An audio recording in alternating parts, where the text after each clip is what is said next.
있지만 보이지 않는 하나님을 향해서 하나님 나는 당신을 사랑합니다. 하나님 나는 당신을 사랑합니다. 한 번 더요. 하나님 나는 당신을 사랑합니다. 하나님 나는 당신을 사랑합니다.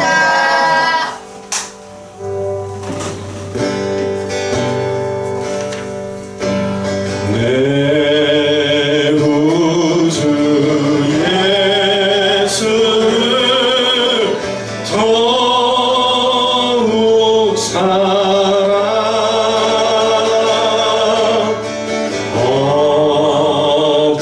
엎드려 비는 말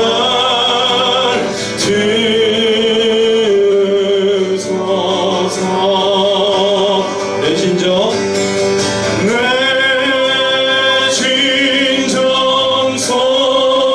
소리 내 구주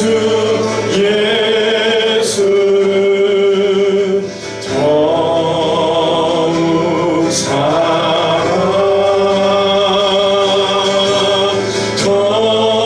더욱 사랑. 우리 1절 다시 한번 할게요.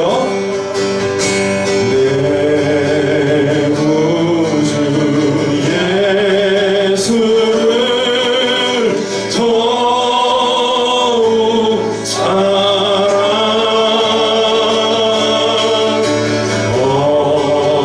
엎드려 비는 말 들으소서. 내 진정 소리 내 구주 예수를 더욱 사랑 더욱 사랑. 2절 찬양합니다. 이전의 세상 나 기뻐서로 지는 내 기쁨은 오직 예수.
사랑합니다 주님, 경배합니다. 내 모든 삶을 드려 주를 찬양해. 주를 위한 어떤 고난도 나의 사랑 막지 못하네. 영원하신 주를 찬양해. 사랑합니다. 사랑합니다 주님, 경배합니다. 내 모든 삶을 드려 주를 찬양해. 주를 위한 어떤 고난도 나의 사랑 막지 못하네. 영원하신 주를 찬양해. 진실한 사랑, 영원한 생명, 두려움이 나를 덮어. 영원하신 주 나의 하나님, 나를 인도하시네.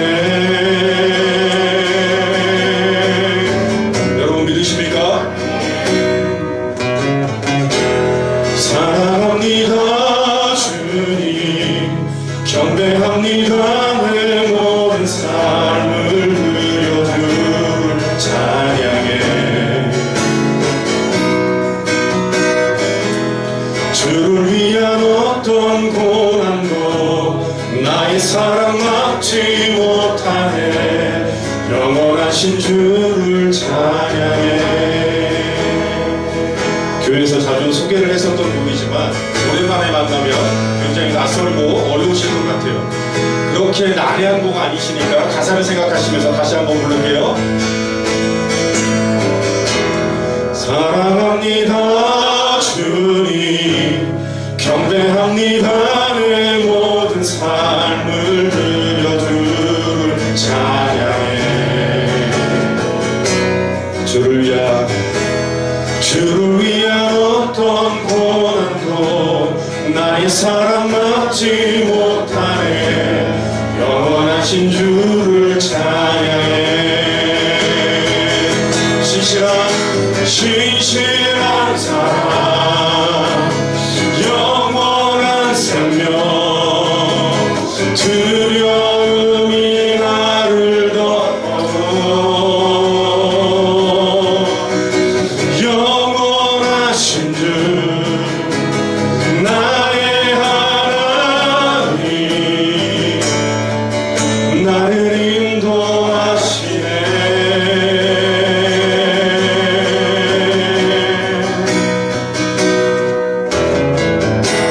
사랑합니다 주님, 경배합니다. 내 모든 삶을 드려 주를 찬양해. 주를 위한 어떤 고난도 나의 사랑 막지 못하네. 영원하신 주를 찬양해. 다시 한번 우리 목소리로 고백합니다. 사랑합니다 주님, 경배합니다.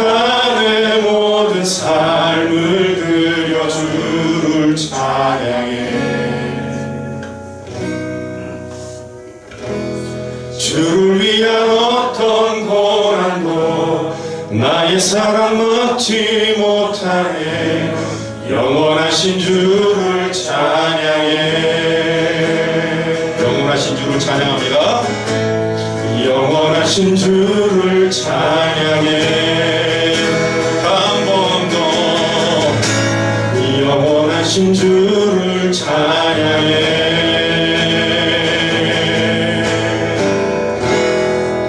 영원하신 주님께 찬양과 영광의 박수 올려드립니다. 주님.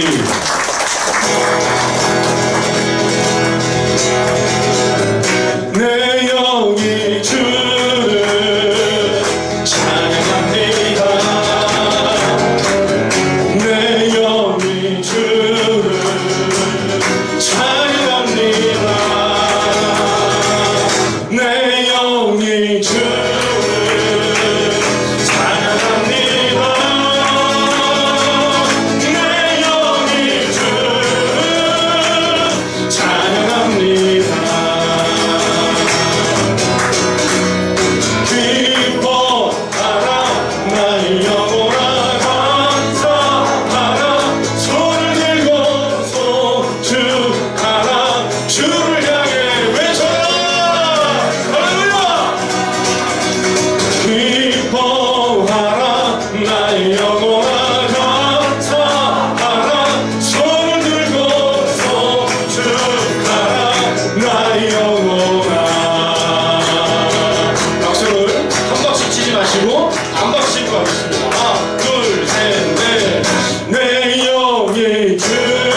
살아 날이 갈수록 더욱 살아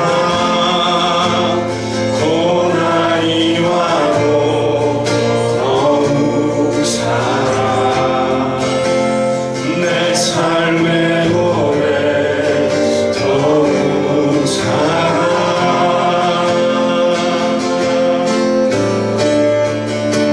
주님 한 분만 더욱 살아 그 무엇보다 더욱 살아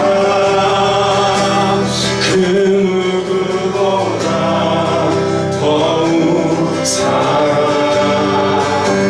내 영의 고백 더욱 살아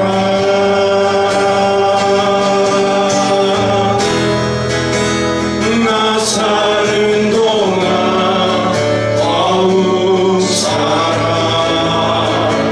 숨질 때에도 더욱 살아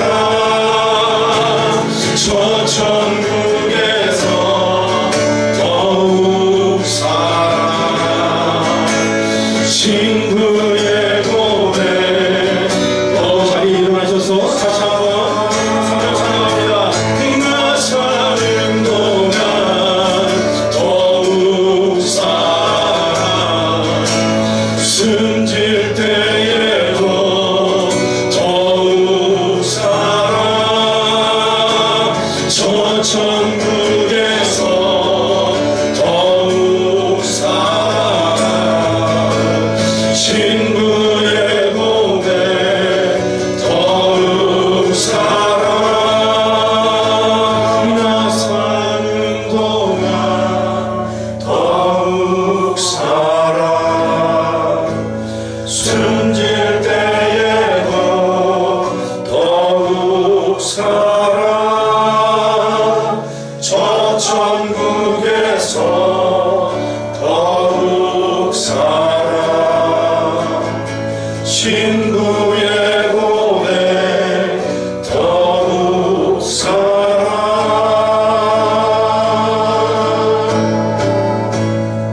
아멘.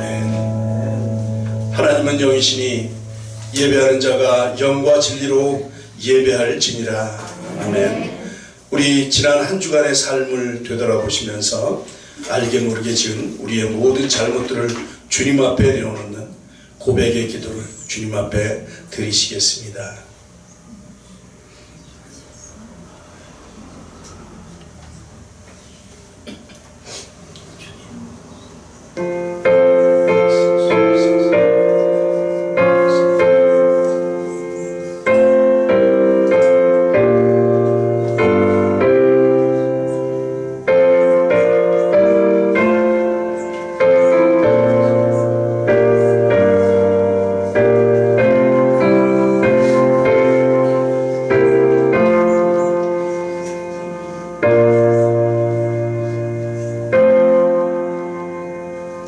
그리스도 예수 안에 있는 자에게는 결코 정죄함이 없나니 이는 그리스도 예수 안에 있는 생명의 성령의 법이 죄와 사망의 법에서 너를 해방하였습니다. 아멘. 우리 사도신경으로 우리의 신앙을 고백하십니다. 나는 전능하신 아버지 하나님 천지의 창조주를 믿습니다. 나는 그의 유일하신 아들 우리 주 예수 그리스도를 믿습니다. 그는 성령으로 잉태되어 동정녀 마리아에게서 나시고 본디오 빌라도에게 고난을 받아 십자가에 못 박혀 죽으시고 장사된 지 사흘 만에 죽은 자 가운데서 다시 살아나셨으며 하늘에 오르시어 전능하신 아버지 하나님 우편에 앉아 계시다가 거기로부터 살아있는 자와 죽은 자를 심판하러 오십니다. 나는 성령을 믿으며 거룩한 공교회와 성도의 교제와 죄를 용서받는 것과 몸의 부활과 영생을 믿습니다. 아멘. 찬송가 36장 찬양을 함께 올려드립니다.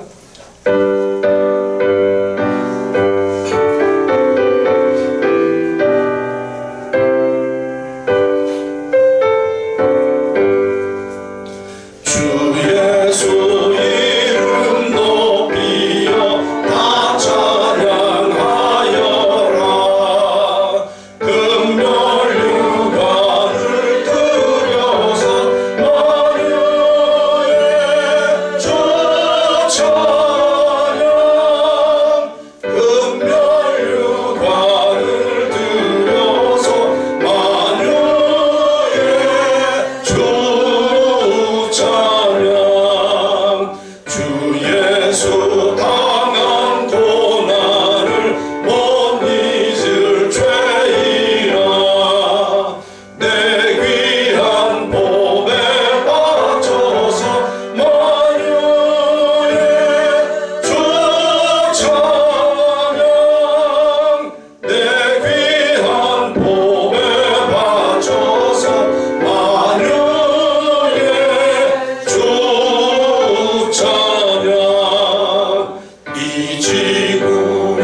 찬양 주 믿는 성도 다 함께 주 앞에 엎드려 무궁한 노래 불러서 만유의 주 찬양 무궁한 노래 불러서 만유의 주 찬양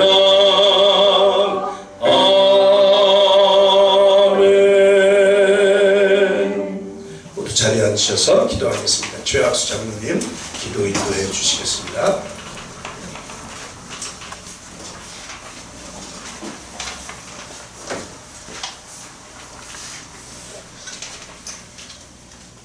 기도하시겠습니다. 모든 산과 들이 고운 단풍으로 물들게 하시며 풍요로운 곡식으로 우리를 먹이시고 인도하시는 하나님 아버지, 이 예배의 시간에 주의 백성 모두 함께 두 손 들고 주의 이름을 높여 찬양합니다. 존귀와 영광 모두 받으시고 은혜를 내려 주옵소서. 성령 하나님이 이 자리에 함께하여 주옵시고 하나님과 함께 연합되는 예배가 되도록 인도하여 주옵소서. 하나님 아버지 앞에 저희들은 너무나도 부족하고 연약한 존재들입니다. 말씀에 순종한다 하면서도 순종치 않고 자기의 고집대로 살아왔습니다. 시시때때로 희비에 흔들리며 살아왔고 교만과 이기심에 가득한 삶을 살아왔습니다. 이러한 저희들을 긍휼히 여기사 존귀한 주의 보혈로 새롭게 하옵소서. 우리의 형제와 이웃과 성도들을 사랑으로 품을 수 있고 배려하는 주의 백성들이 될 수 있도록 은혜를 내려 주옵소서. 이 나라와 백성을 사랑하시는 주님, 이렇게 하나님의 백성으로 삼아주셔서 이 작은 나라가 세계 속의 큰 나라로 성장시켜 주셨습니다. 그러나 위정자들은 나라와 백성들을 보다는 자신들의 권력 유지와 안위에 몰두하여 정쟁만을 일삼는 안타까운 시대가 되었습니다. 하나님 아버지, 이들에게 강한 손으로 깨닫게 하셔서 정쟁이 아닌 화평으로 이 나라를 이끌어갈 수 있도록 인도하여 주시옵소서. 하나님을 경외하는 마음을 주셔서 두렵고 떨리는 마음으로 모든 국민을 사랑으로 이끌 수 있도록 지혜를 허락하시옵소서. 교회의 머리 되시는 하나님 아버지, 주님의 사명으로 이곳에 하늘빛 교회를 세워주시고 지금까지 인도해 주심에 감사를 드립니다. 주님, 우리 주변에는 아직도 예수님을 만나지 못하여 방황하는 사람들이 많이 있습니다. 그들에게 찾아가 주님이 곧 길이요 진리요 생명이심을 전하는 교회와 성도들이 되게 하옵소서. 특히 지역사회에서 교회와 믿음의 자녀들이 세상으로부터 손가락질 받는 대상이 아니라 모든 면에서 본이 되어 그리스도의 사랑을 전하며 실천하는 삶을 살아감으로 성도 간의 아름다운 교제를 나누며 기도의 함성이 울려 퍼지는 교회가 되게 하시옵소서. 이 시간 간절히 기도하는 소리를 들어 응답하여 주옵소서. 육신의 질병으로 힘들어하는 이에게는 치유의 역사가 있게 하시고 경제적 어려움에 처한 이들에게는 마르지 않는 물질의 축복을 내려 주옵소서. 믿음이 부족한 이들에게는 굳건한 믿음의 반석 위에 세워주시고 눈이 있어도 보지 못하는 이들에게는 눈을 밝혀주시고 귀가 있어도 듣지 못하는 이들에게는 성령의 음성을 들을 수 있는 은혜를 허락하시옵소서. 교회의 각 기관들을 축복하여 주옵소서. 어린아이부터 장년에 이르기까지 올바른 신앙인으로 성장하게 하시어 주님의 귀한 일꾼으로 사용되게 인도하시옵소서. 교회의 각 기관과 돕는 손길 위에 복의 복을 더하여 주시옵소서. 하나님 아버지, 이제 얼마 남지 않은 고3 수험생들에게 건강과 지혜를 주셔서 이들이 원하는 대학으로 진학할 수 있도록 축복하여 주시옵소서. 또한 귀한 주님의 말씀을 들고 지구촌 곳곳에서 수고하고 애쓰시는 선교사님들을 눈동자처럼 지켜주시어 그들의 사역에 어려움이 없도록 인도하시며 열방의 하나님의 나라가 속히 세워질 수 있도록 인도하여 주시옵소서. 주님, 이 시간 특별히 간구 없기는 주님께서 세우신 담임 목사님께 은혜의 단비를 내려주셔서 목양하는 일에 피곤치 않도록 건강과 능력을 주셔서 맡겨주신 주님의 사명을 비중하게 여겨 주님의 말씀에 순종함으로 영역간에 축복받는 목사님으로 삼아주시고 모든 성도들은 목사님의 말씀에 순종하여 화평을 이루는 아름다운 역사가 일어나게 하시옵소서. 오늘도 여러가지 사정으로 인하여 예배에 참석하지 못하는 우리 식구들이 있습니다. 어느 곳에 있든지 이 시간을 기억하게 하시며 동일한 은혜를 허락하여 주시옵소서. 또한 이 예배를 위하여 수고하는 모든 손길들을 기억하시며 축복하실 줄 믿사옵고 이 모든 말씀을 우리를 사랑하시는 예수님의 이름으로 기도합니다. 아멘.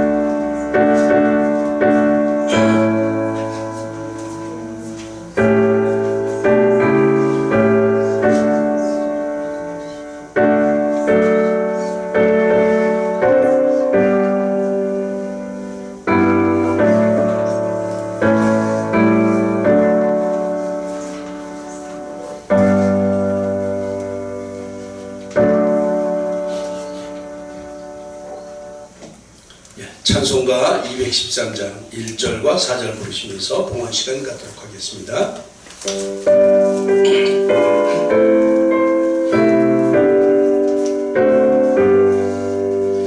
나의 생명 드리니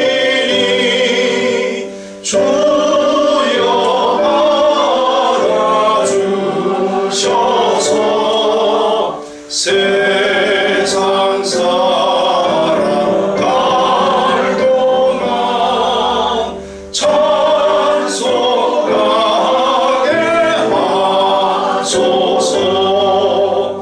나의 고한 들으니 주여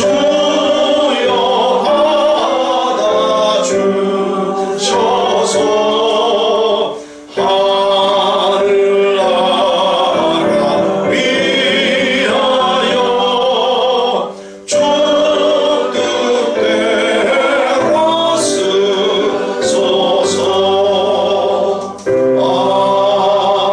아멘. 기도하겠습니다. 하나님 감사합니다. 참 지난 밤 이 어처구니 없는 그런 이 어려운 환경 속에서도 또 이런 어려운 소식들이 들리지만 우리를 건강하게 지키시고 또 주님 전에 나와 예배하게 하시니 참으로 감사를 드립니다. 아버지 하나님, 우리의 생명을 주님께서 지켜주셨사온데 아버지 하나님, 이때까지 주님의 은혜로 살아왔을진데 주님이여 날마다 감사하며 그렇게 살아가는 저희들이 되기를 원합니다. 함께하여 주시옵시고 아버지 하나님, 우리와 동행하여 주시옵소서. 그래서 날마다 주님의 은혜로 살아감을 우리가 깨우치며 아버지 하나님, 그렇게 주님께 감사하며 살아가는 우리의 삶이 되기를 간절히 빌고 원합니다. 이 시간도 아버지 하나님, 우리의 보화를 드립니다. 주님 받아주시옵소서. 주님 하늘나라 위해서 주님의 뜻대로 사용하여 주시옵소서. 아버지 하나님, 이 예물에 우리의 마음과 우리의 정성을 담았습니다. 하나님, 우리의 삶을 돌아보아 주시옵시고 지켜 주시옵소서. 온전히 이 물질이 쓰여지는 곳곳마다에서 아버지 하나님, 주님의 은혜, 주님의 영광이 드높여지는 귀한 예물 되게 하여 주시옵소서. 아버지 하나님, 이 시간도 우리 함께 예배하는 우리 모두를 축복하여 주시옵시고 하늘의 신령한 복으로 채워 주시옵소서. 드린 손길 가운데 더욱 복의 복을 더하여 주시옵시고 아버지 하나님, 온전한 세상의 복 또 하늘의 복으로 채워 주시옵소서. 주님, 우리가 후원하는 선교지마다 주님의 은혜가 부어지게 하시고 날로 하나님의 나라가 번창하는 귀한 터전들 다 되게 하여 주시옵소서. 오늘도 우리 예배 가운데 함께 하시기를 원하며 우리를 사랑하시는 예수님의 이름으로 감사하며 기도드리옵나이다. 아멘. 교회 소식 전합니다. 예배 참석하신 모든 분들 주님의 이름으로 환영합니다. 주님의 은혜가 풍성하기를 축복합니다. 오늘 오후 예배 성경이 읽어지네 계속됩니다. 잘 참석해 주시기 바랍니다. 이 광고 주보를 참조해 주세요. 수정이 안 됐네요. 그죠? 예.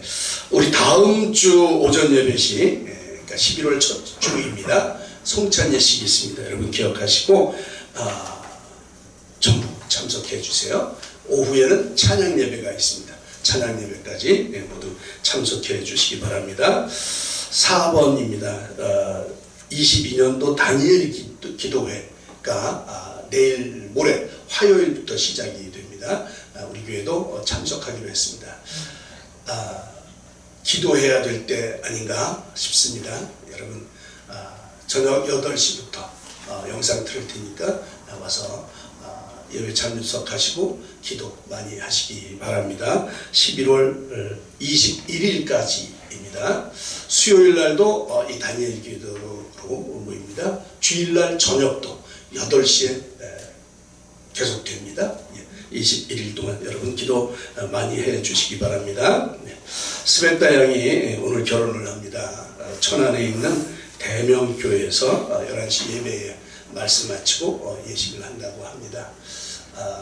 이게 따로 날짜를 잡아서 하지 못하기 때문에 예배 중에 결혼 예배까지, 결혼 예식까지 같이 한다고 합니다. 여러분 축하해 주시기 바랍니다. 우리 이은혜 선교사님이 11월 5일날 토요일이죠. 토요일날 새벽 0시 20분 비행기로 출국을 하십니다. 가서 또 이 사명들 잘 감당할 수 있도록 여러분 기도 많이 해 주시기 바랍니다. 오늘 주시는 말씀입니다. 요한복음 20장 19절 23절. 요한복음 20장 19절로 23절의 말씀입니다. 요한복음 20장 19절로 23절의 말씀. 우리 한 절씩 교독하도록 하겠습니다. 제가 19절을 봉독합니다.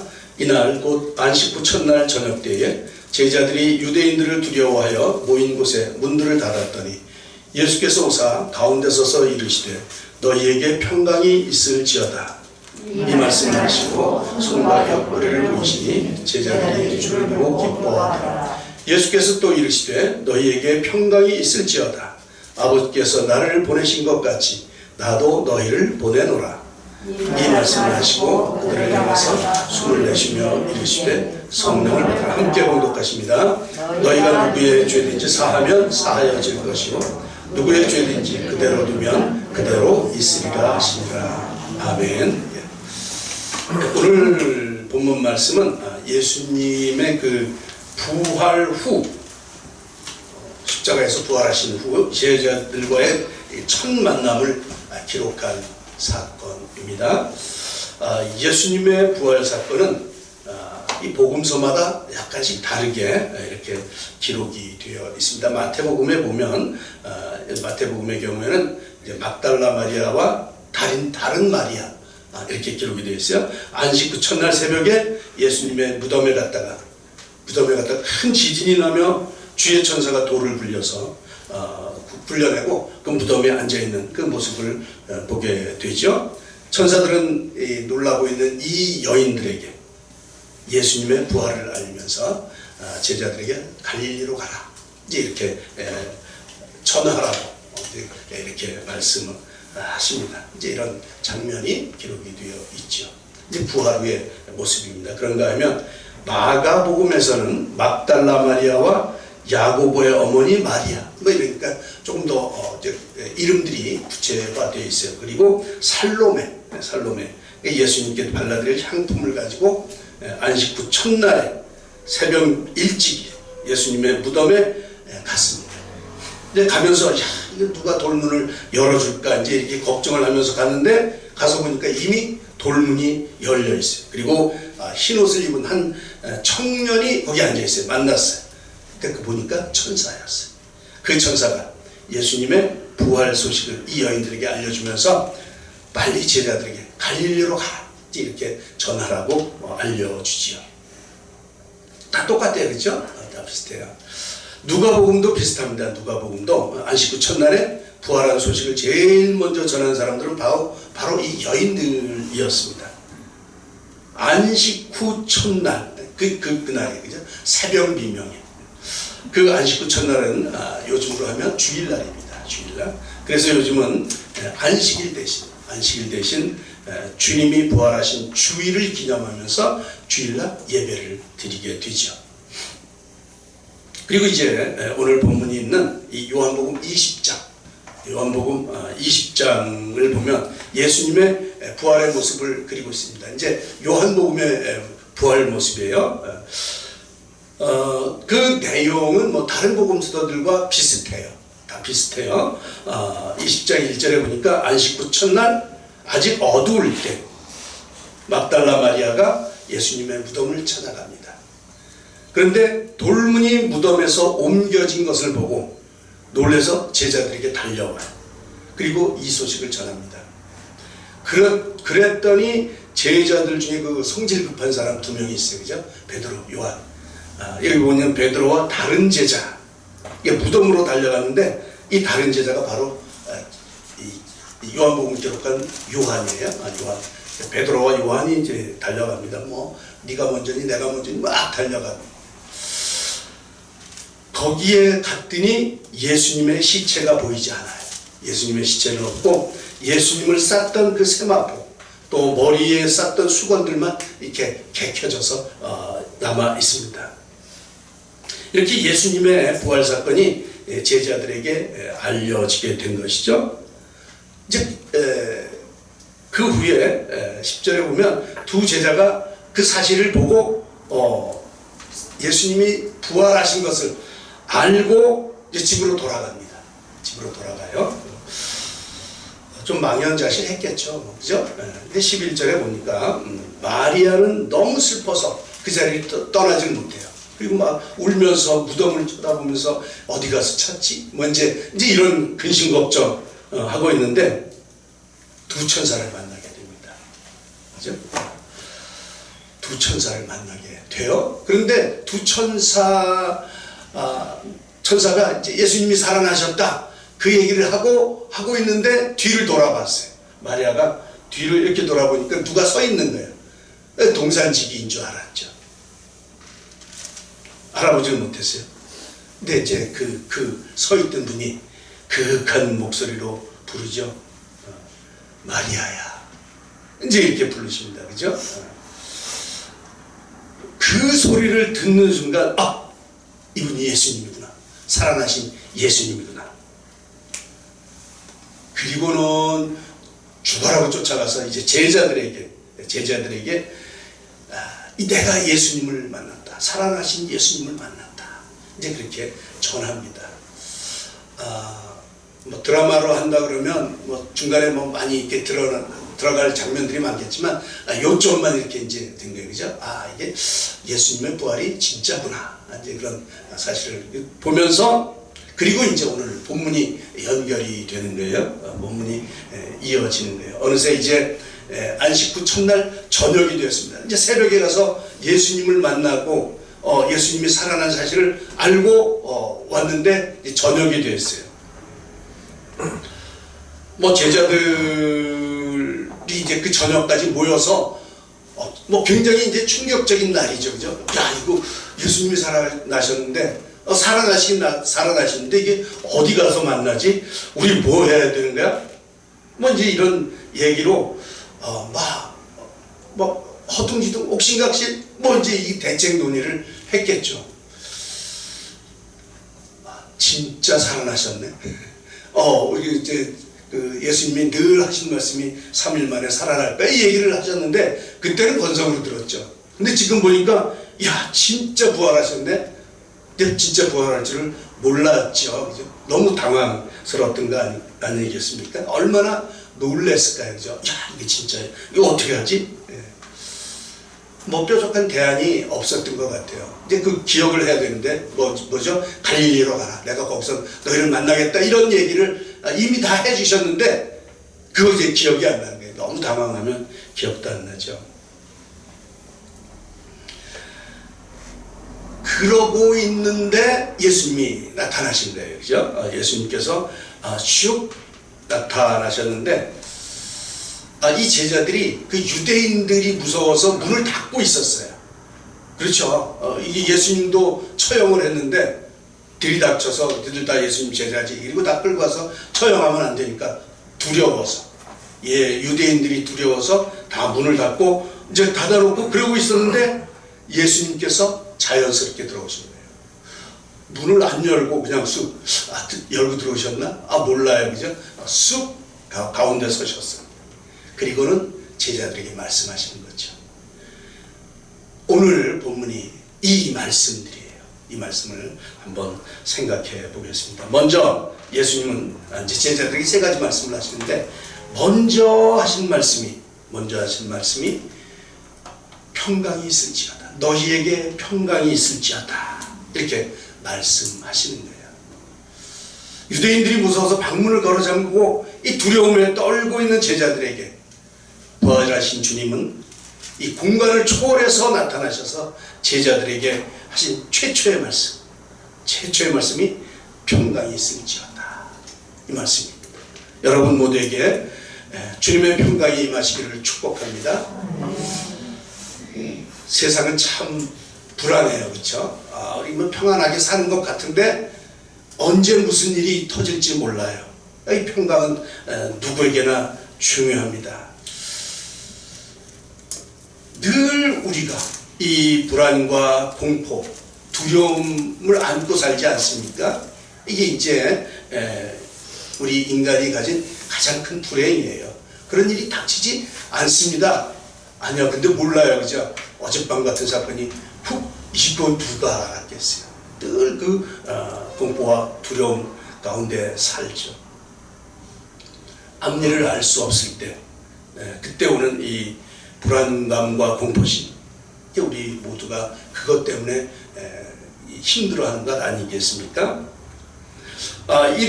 이것들을 생각하면 우리에게 있는 가장 큰 행복은 평안일 것입니다. 평강, 그렇죠? 우리 마음이 평강이 있다면 그것만큼 행복한 것이 없을 것이에요.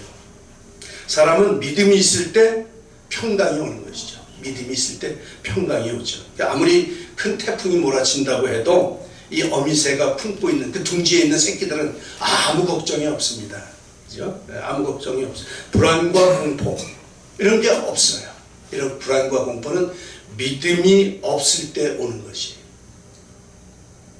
제자들은 예수님의 부활에 대한 믿음이 부족했기에 공포에 떨었죠.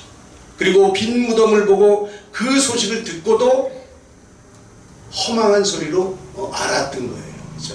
야, 살아나신 노예인데 어떻게 해야 되지? 자신이 없었던 것이죠. 그래서 예수님은 불안에 떨고 있는 제자들에게 먼저 평강을 선언하셨습니다. 이 참된 평안은 예수 그리스도의 약속을 믿는 사람에게 주어집니다. 예수님의 말씀, 그 말씀을 믿는 사람에게 평강이 주어지죠. 부활하신 주님을 확인한 사람들, 그들에게 기쁨이 찾아옵니다. 주를 보고 기뻐하더라.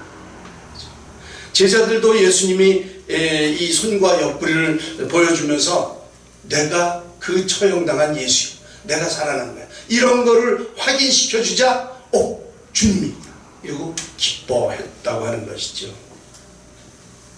그래서 베드로는 베드로후서 1장 2절에서 그렇게 말하고 있습니다.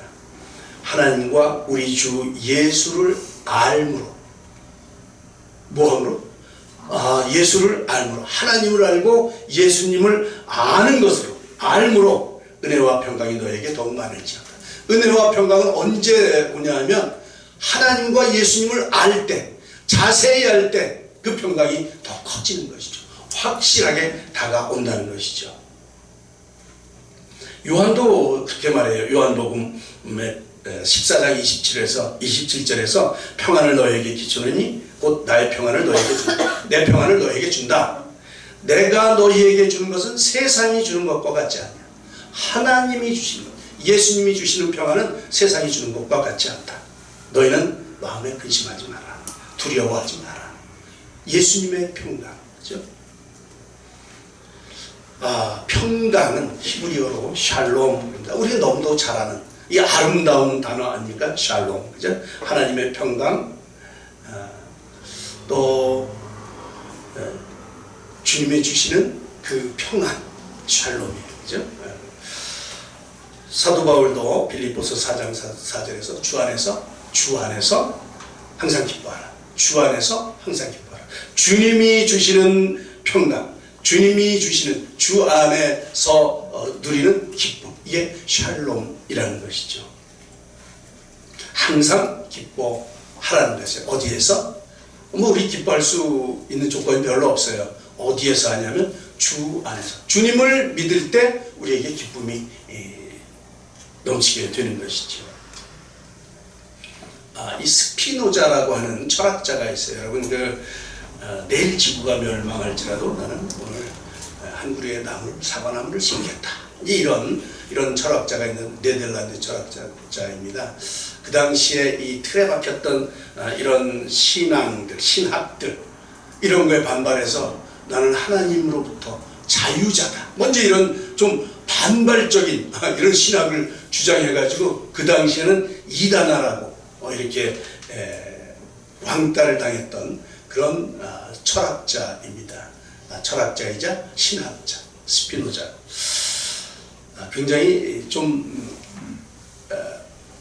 자유로운, 하나님으로부터 받은 이 자유로운 그런 행복론, 이런 거를 주장한 사람이 스피노자예요. 그러니까 틀에 박힌 이런 율법 이런 데서 좀 벗어나서 나는 하나님과 자유하다, 이제 이런 걸 주장했었죠. 근데 그 스피노자가 평강이라고 하는 것, 이것을 이렇게 얘기합니다. 평강은 싸움이 없는 것이 아니라, 그러니까 싸움이 없는 게 평강이 아니라 그 영혼 속에 하나님으로 말미암아 샘솟는 기쁨이 있는 것, 그게 평강이다. 이제 그렇게 말을 해요.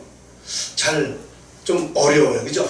내 속에 주님으로 인해서 그 주님이 주시는 그 기쁨으로 그 기쁨이 샘솟는 것, 그게 평강이다. 이렇게 정의를 합니다. 그리고는 자기는 늘 평안 속에 있어요. 우리 그 율법에 매여서 얼마나 힘듭니까, 그죠? 뭐 주일 지켜야지, 그죠? 11조 해야지, 새벽 예배 가야지, 안 가면 또 뭐라 그러지, 뭐 하면 뭐 해야지, 다 여기에 묶여 있는데 그러다 보니까 이 예수님, 하나님은 내 마음에 잘 없어. 그리고 모든 율법들이 이게 다 묶어가지고 있는 거예요. 그러니까 기뻐해야 될 이 신자들이 기쁨이 없어요. 내일 아침에 또 뭐 해야 되는데, 내일은 또 뭐 해야 되는데, 교회를 가도 즐거움이 없어요. 왜? 속에 하나님, 예수님이 있기보다는 먼저 이 굴레들이 이렇게 있는 거예요.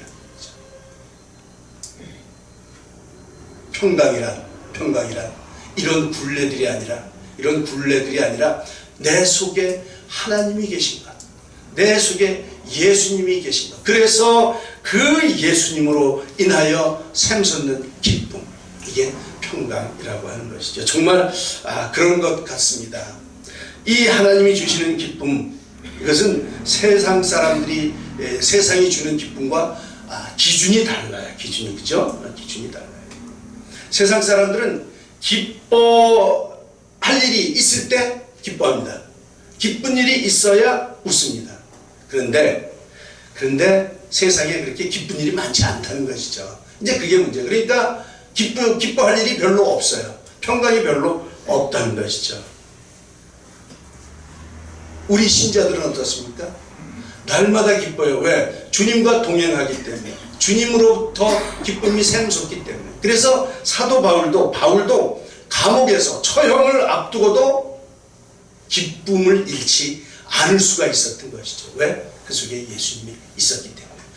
처형 같은 건 뭐 상관없어. 내가 죽어 빨리 가면 땡큐지. 하나님과 그 좋은 곳에서 아무 걱정이 없는 것이지요. 죽음도 바울의 기쁨을 빼앗을 수가 없습니다. 그 비결이 바로 주님이 주시는 기쁨이 있었기 때문인 것이죠. 우리의 평안은 세상 사람들의 그 기준과 달라요. 세상의 기준은 자기 자신이 기준입니다. 내가 기준인 거예요. 기쁨도 마찬가지죠. 내가 기뻐야 기쁜 것이죠. 내가 좋아야 기쁜 것이죠. 그러나 예수님을 믿는 사람들의 기준은 내가 아닙니다. 자기 자신이 아닙니다. 자기가 기준인 기쁨은 잠시뿐이에요. 세상이 주는 기쁨은 잠시뿐이에요. 그런 기쁨으로 얻은 샬롬은 이내 사라지고 금방 다른 근심거리가 생깁니다. 그렇죠? 저녁에 맛있는 걸 먹었습니다. 너무 즐거워. 근데 아침 되면 또 배가 고파요. 어떡하지? 아침에 뭘 먹지? 또 걱정이 되는 거죠. 우리의 기쁨은 주 안에서 기뻐하는 것입니다. 주님으로. 이 기쁨의 원천이 주님이시기에 사그라지지 않고 항상 샘처럼 솟아난다는 것이죠. 그래서 마르지 않습니다. 만약에 예수님을 믿고 있는데도 기쁨이 없거나 기쁨이 사라졌다면 점검해 봐야 됩니다. 우리의 신앙을 점검해 보셔야 됩니다. 여러분 기쁘십니까? 기쁘셔야 됩니다. 그렇죠? 안 기쁘다면, 기쁨이 사라졌다면 점검해 보시기 바랍니다. 혹시 내 마음이 병들어서, 내 마음에 욕심이 차서 나의 기쁨을, 주님으로부터 오는 기쁨을 막고 있지는 않은지, 내가 기쁨의 주인이 되어 있을 가능성이 많습니다. 세상이 나의 기쁨의 원천이 되어 있을 가능성이 많습니다. 우리의 주인공은, 기쁨의 주인공은 주님이심을 우리가 잘 깨달아 알면서 늘 주님과 함께 이 평안을 누리실 수 있기를 바랍니다. 두 번째 하신 말씀은 나도 너희를 보내노라. 내가 너희를 보내노라. 보내는 거예요. 그죠? 저기 보니까 아버지께서 나를 보내신 것 같이 나도 너희를 보낸다. 아버지께서 나를 보내신 것, 아버지는 하나님이십니다. 나는 예수님입니다. 하나님께서 나를 보내신 것 같이, 하나님께서 나를 이 세상에 보내신 것 같이 나도, 예수님도 너희를 보낸다. 예수님은 왜 우리를 보내실까요? 왜 제자들을 보내실까요? 이게 제자들의 사명입니다. 그것을 사명이라고 합니다. 여러분은 왜 이 땅에 태어나셨습니까? 그걸 깨닫는 게 사명을 받는 거죠. 사명을 깨우치는 것이죠. 예수님께서는 운명하시면서, 십자가에서 운명하시면서 다 이루었다, 이렇게 선언을 하셨습니다. 예수님의 사명은 십자가에서 대속의 죽음을 맞이하시는 거예요. 그래서 모든 사람의 죄를 다 해결하는 것, 그게 예수님의 사명이었습니다. 십자가에 달리셔서 이제는 내가 모든 걸 다 이루었다, 그리고 숨을 거두셨죠. 하나님 아버지께서 사명을 주어서 보내신 일들을 다 이루셨다고 하는 예수님의 고백입니다. 그리고 부활하신 후 주님은 제자들에게 나타나셔서 나도 너희를 세상에 보낸다. 제자들에게 사명을 줘서 보내는 것이죠. 이제는 제자들이 그 사명을 이어받을 차례입니다. 이제는 우리가 그 사명을 이어받아야 될 차례입니다. 여러분의 사명은 무엇입니까? 이 사명을 아는 것이 중요합니다. 특별히 우리 자녀들이 이 사명을 발견하도록 여러분들이 도와주셔야 됩니다. 여러분들이 기도해야 됩니다. 우리 자녀들이 사명이 있습니다. 무조건 다 대학교 가는 거 아닙니다. 그죠? 그냥 대학교 성적 순으로 해서 대학교 가면 뭐 하죠? 사명 따라 가야 돼요. 사명 따라. 그것이 행복입니다. 그것이 기쁨을 가져올 수 있습니다. 예수야, 사명 따라. 알았지? 아무데나 가지 말고 사명 따라. 우리는 세상으로부터 구별되어져서 부름을 받은 하나님의 백성이에요. 세상으로부터 구별되어서 부름받은, 하나님께로 부름받은 그런 하나님의 백성이에요. 그럴 뿐만 아니라 이제는 세상으로 보냄받은 그리스도의 제자들입니다. 보냄을 받았어요. 이것이 우리의 핵심 사명입니다.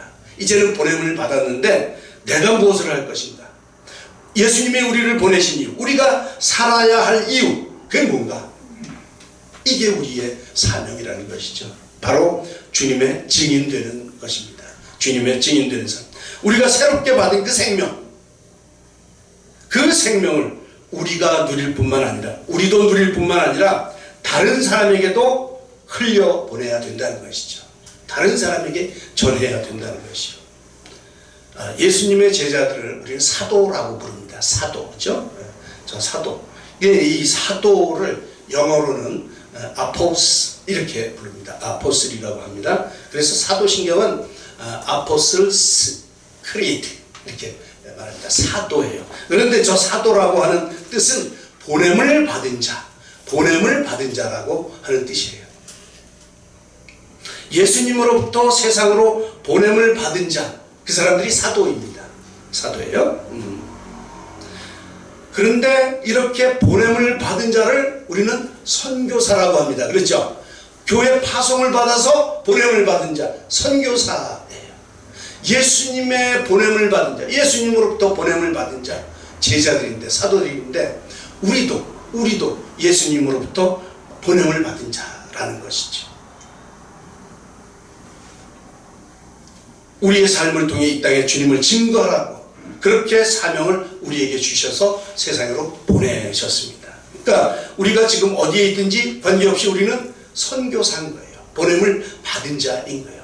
무엇을 하라고? 주님을 증언하라고.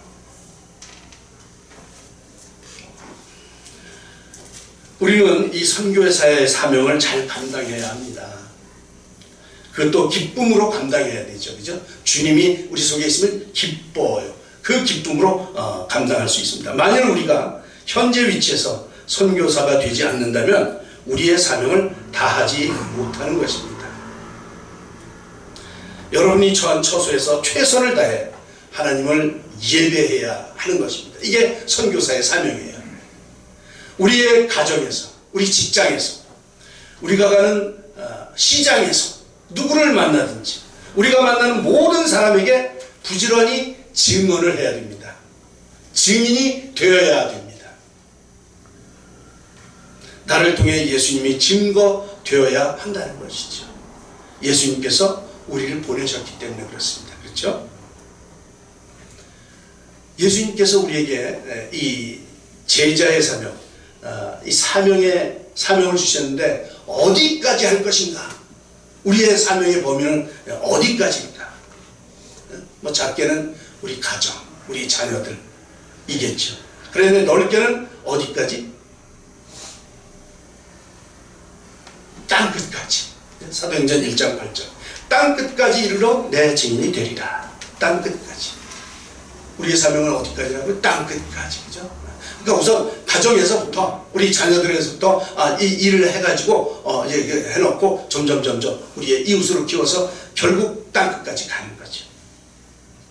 사도 바울은 디모데후서 4장 2절에서 너는 말씀을 전파하라. 말씀을 전파하라. 때를 얻든지 못 얻든지. 뭐 이 때하고도 관계없어요. 그죠? 범위도 관계없고 가는 거예요. 그죠? 이것이 우리에게 주어진 사명입니다. 땅끝까지 이르러 항상 주님의 증인된 삶을 사는 여러분들 되시기를 축복합니다. 그러니까 어느 책에 보니까 그렇게 기록을 했더라고요. 이제 사막에서 물이 없잖아요. 그죠? 그 사막에서 오아시스를 만나서 물을 마시고 물통에 물을 잔뜩 채운 사람이 그 오아시스를 만나서 이제 그렇게 나는 잘 먹고 잘 살았어요. 그죠? 물을 탁 채웠어요. 그런데 사람이 가다가 목말라 죽어가는 사람을 만나서 그 사람에게 오아시스가 저기 가면 뭐 얼마쯤 가면 저기 오아시스가 있어 라고 알려줘야 될 텐데 이걸 알려주지 않는다면 그 사람은 살인자랑 마찬가지다 그런 거예요. 그죠? 지당은 말이죠. 참으로 지당은 말이죠. 당연히 알려줘야 됩니다. 그 사람이 갈 힘이 없으면 부축해서라도 가야 되죠. 그죠? 가야 됩니다. 우리의 사명은 어떻게 해서든지 그 사람을 우리가 받은 그 기쁨, 우리가 받은 그 영원한 생명 여기로 인도를 해줘야 되는 겁니다. 죽어가는 사람을 보고 그냥 놔두면 안 돼요. 그죠? 안 돼요. 안타까운 마음을 가지고 애통하는 마음을 가지고 그 사람을 거기까지 안내를 해야 돼요. 사명이 우리에게 있다는 것이죠. 사명 당하지 못하는 사람은 직무를 유기하는 겁니다. 그죠? 직무유기. 주님은 우리를 사랑해서 십자가에 못 박혀 피 흘려 죽으셨고 우리를 구원해 주셨습니다. 그래서 에베소서 2장 13절 14절에 보면 전에는 멀리 있던 우리가, 이거 예수님 생명하고 멀리 있었어요. 완전히 떨어져 있었어요. 그런데 예수님 때문에, 그리스도 예수 안에서 예수님 때문에 그리스도의 피로 가까워졌습니다. 생명과 가까워졌습니다. 원수되고 중간에 막힌 담을 자기 육체로 헐었어요. 자기 육체가 누굽니까? 예수님. 그래서 우리를 하나 되게 만들어 주셨습니다. 이것이 예수님의 사랑입니다. 그래서 우리도 그 생명을 이어받게 되었던 것이죠. 이 사실을 전해줘야 됩니다. 그렇죠? 주님이 우리를 이렇게 사랑해 주셨다면 우리도 주님을 사랑해야 됩니다. 주님을 향한 나의 사랑을 표현하는 최고의 방법, 그것이 바로 주님의 증인이 되는 전도하는 삶입니다. 우리의 삶의 현장에서 주님의 사랑을 실천하는 우리 모두가 되십시다. 이것이 바로 우리에게 주어진 선교의 사명을 감당하는 길이에요. 뭐 꼭 에티오피아 갈 필요 없습니다. 가면 좋죠. 또 가야 되기도 하죠. 그러나 우리의 삶의 현장에서 이 복음을 전파해야 되는 것이죠. 그런데 이게 참 쉽지가 않아요. 그죠? 참 어려워요. 그죠? 아무도 내 말을 들으려고 하지 않아. 그래서 필요한 것이 성령의 도우심입니다. 세 번째로 하신 말씀, 성령을 받으라. 성령을 받으라. 주님은 그들을 향해서 숨을 내쉬었습니다. 숨을 내쉬면서 성령을 받으라 말씀하십니다. 마치 창조할 때 진흙 만들어서 이 사람 만들어 놓고 거기다가 생기를 불어넣어서 생명이 되게 한 그 사건을 기억합니다. 제자들에게 숨을 내쉬면서 성령을 받으라 이렇게 말씀하신 거죠. 우리에게 생명을 불어넣어 주셔서 주님의 일들을 잘 감당할 수 있게 만들어 주십니다. 이것이 이렇게 생명이 된 제자들에게 주님께서는 성령을 약속해 주고 계신 것이 성령의 도우심. 주님께서는 자신이 죽고 부활하고 승천하는 것, 내가 죽고 부활해서 승천해야 너희들한테 더 유익하다, 이제 이렇게 말씀을 하십니다. 왜냐하면 그 이유는 보혜사 성령님이 오시기 때문에, 그래야 내가 가야 보혜사 성령님께서 오시기 때문에 그 성령님이 늘 너희와 함께 하면서 도와줄 것이죠. 육신이신 예수님은 늘 함께 하지는 못하세요. 그렇죠? 물론 시공간을 뛰어넘을 수 있으시지만 육신인 예수님은 그렇게 안 하신다. 못하신다. 그렇죠? 제한적이야. 그러나 성령님은 늘 우리와 함께 어디서나 이렇게 하신다는 거예요. 그래서 내 힘으로, 내 능력으로 증인된 삶을 살아갈 수 없을 때, 힘들어 지칠 때, 그때 성령님께서 우리를 도와주신다는 것이죠. 이 사명을 위한 능력, 어디에서 공급받는다고요? 바로 성령에서. 그렇죠. 성령은 일회용으로 잠시 임하시는 것이 아닙니다. 구약에서는 이 성령이 왔다 갔다 하셨어요. 그죠? 필요할 때 왔다가 그 일 마치면 가셨어요. 늘 함께 하시는 건 아니었어요. 그러나 예수님께서 이 땅에 오셔서 대속의 죽음을 하시고 부활하심으로 말미암아 성령을 우리에게 보내주신 그 성령님은 늘 우리와 함께 하십니다. 지속적으로 우리 속에서 우리를 붙들어 주신다는 것이죠. 성령님께서 나에게 능력과 기름 부음을 주시면 우리도 능력을 발휘할 수 있습니다. 연약한 우리도 그 권능을 받아서 누리면서 이 모든 사역을 감당할 수 있습니다. 우리 보면 선교사님들 참 대단해요. 그죠? 참 많은 일들을 하십니다. 그분이 대단하시기도 하지만 거기에 성령님이 함께 하시기 때문에 그 일들이 이루어진다고 말씀드릴 수가 있죠. 그래서 늘 기도해야 되는 것이죠. 우리 모두에게 성령 충만하심을 부어주시기를 소망합니다. 이제 말씀을 정리합니다. 부활하신 예수님께서는 두려워 떨고 있는 제자들에게 찾아가셔서 평강이 있으라 이렇게 말씀을 하십니다. 그리고는 내가 너희를 세상으로 보낸다 말씀하시죠. 세상에 나가서 주님을 증언하라는 그런 사명을 주십니다. 이 일이 참으로 어렵습니다. 내 힘으로는 안 됩니다. 때로는 커다란 장벽에 부딪힐 수 있습니다. 낙담할 수 있습니다. 그때 우리에게 힘을 주시기 위해서 우리에게 성령을 보내주십니다. 부활하신 주님은 제자들에게 성령을 받으라고 말씀하십니다. 아무쪼록 주님의 제자된 우리들도 부활하신 예수님을 바라보며 주님이 부어주시는 그 참 평강과 성령의 충만함으로 기쁘고 활기차게 이 모든 사명들을 잘 감당하시는 우리 모두가 되시기를 주님의 이름으로 축원합니다. 기도하겠습니다. 평강의 하나님 아버지, 험한 세상 속에 살아가는 우리의 마음속에 그리스도의 평강이 충만케 하여 주시옵소서. 주님의 말씀 안에서 주님이 부어주시는 그 놀라운 능력으로 평강이 넘치는 행복한 삶을 살게 하여 주시옵소서.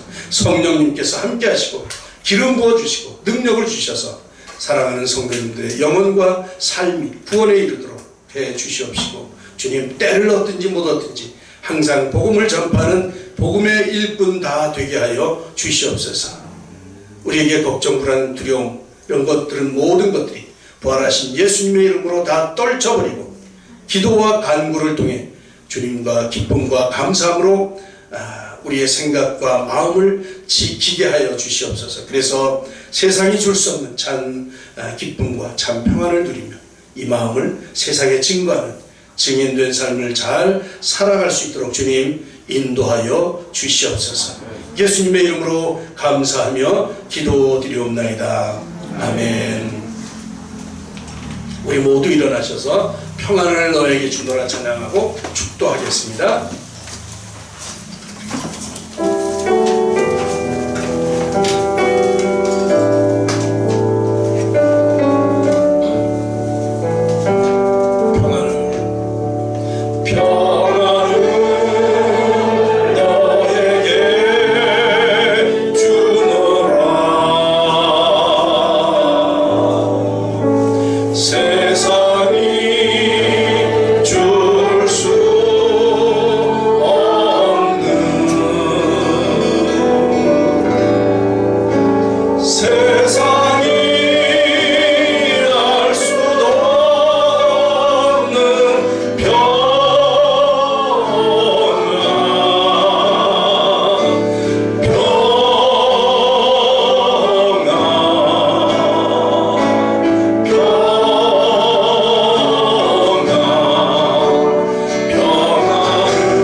이제는 우리를 죄에서 구원하시기 위해 십자가를 지신 예수 그리스도의 대속의 은혜와 우리를 사랑하시되 끝까지 사랑하시는 하나님의 사랑하심과 우리를 인도하시는 성령님의 교통하심, 주님의 평강을 누리며 성령의 도우심으로 세상에서 기쁨으로 주님의 증인된 삶을 살기를 다짐하며 삶의 현장으로 돌아가는 사랑하는 교우들 머리 위와 그 가정과 또 우리의 귀한 자녀들 위해 또 우리 교회와 우리나라와 우리 민족 위해 지금도 전 세계에서 복음을 위해 수고하시는 모든 선교사님들과 그들의 사역 위해 이제로부터 영원토록 함께 하시기를 간절히 축원하옵나이다.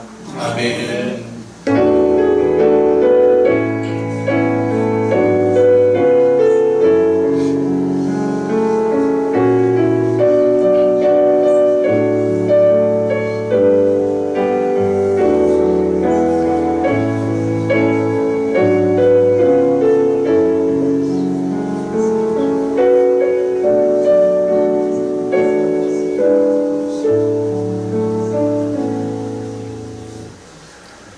감사합니다.